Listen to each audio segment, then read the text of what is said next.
They're programmed to follow anything the government says. And so they abandon the Quran. This is when you have no insight. And the government said no more than 8 people for Salatul Jummah.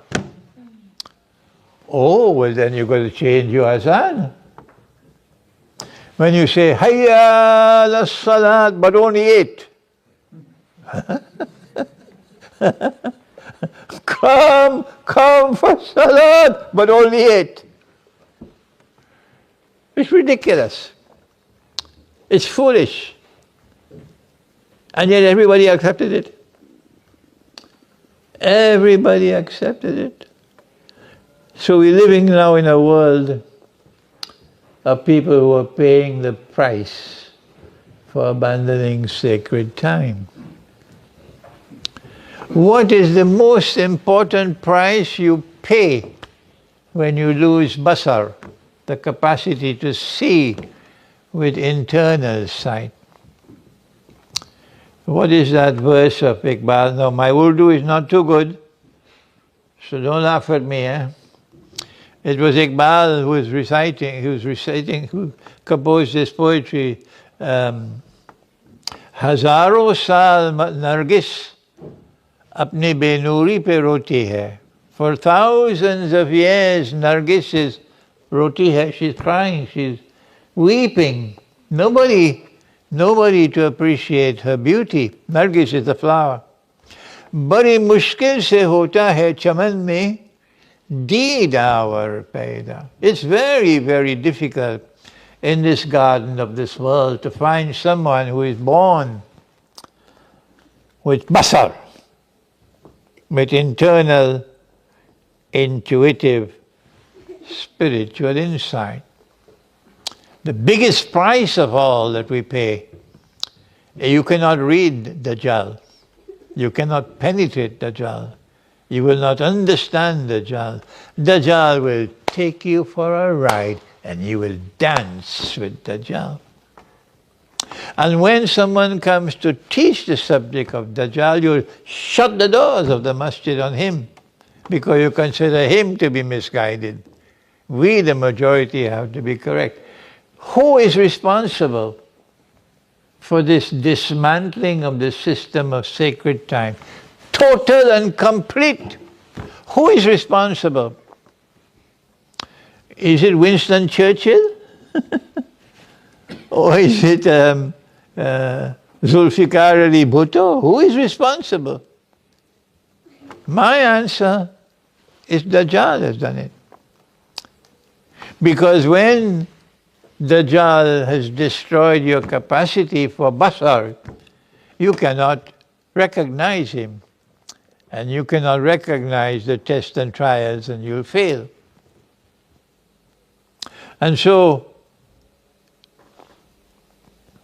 and Dajjal comes on a donkey. And the donkey will travel as fast as the clouds. Who said so? Our Prophet. And the donkey will have his ears stretched out wide. The one with no basar is waiting for the flying donkey.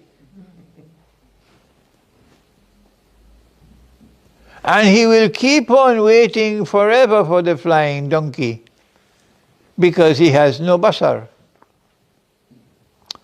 And we say, no, the flying donkey is already here. Dajjal controls the sky. It's the aircraft, and in particular the fighter aircraft.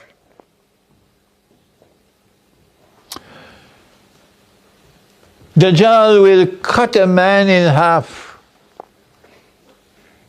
and bring him back together whole. And the evil, or mankind will say, this is God to bring life to the dead. So he will wait now for that day when a human being will be cut into 2 pieces and then brought back together. Because he has no basar. And we say, no, but that's already happening. Medical science is already doing that. The equivalent of cutting a man in half and bringing him back to life is taking place every day in hospitals today. This is basar. Dajjal will take real money from the market. Real money is money with intrinsic value. Intrinsic value means the value of the money is in the money.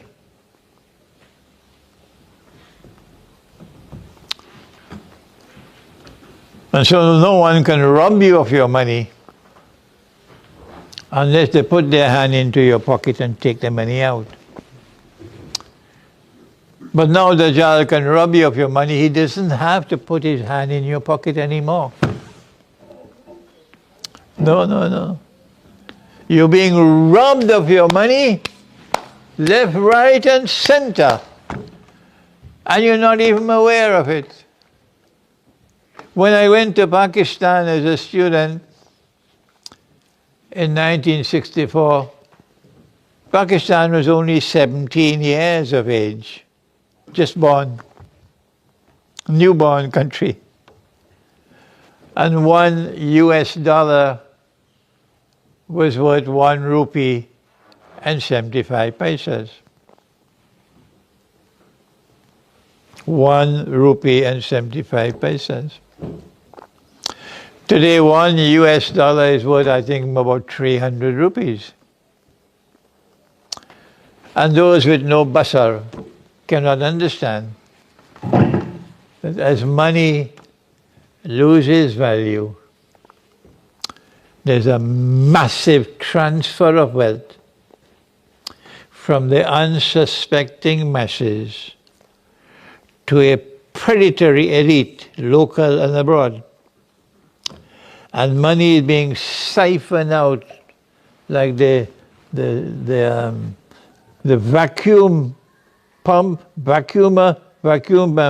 machine that you use for cleaning your carpet. It sucks the dust.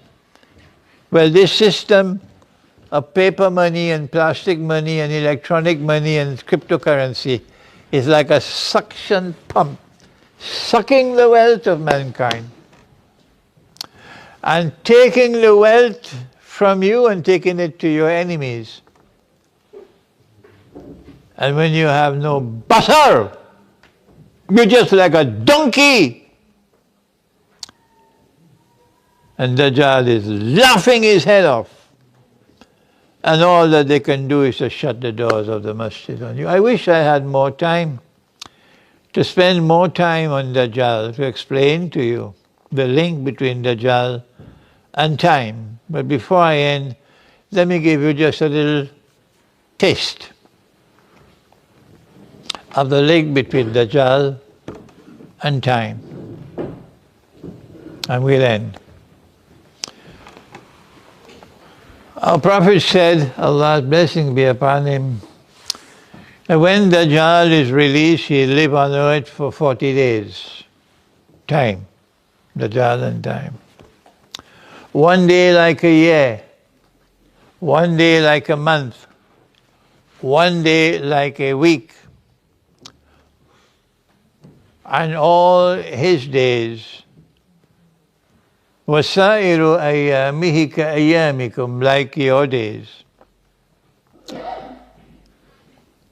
So Dajjal is going to pass through 3 periods of time.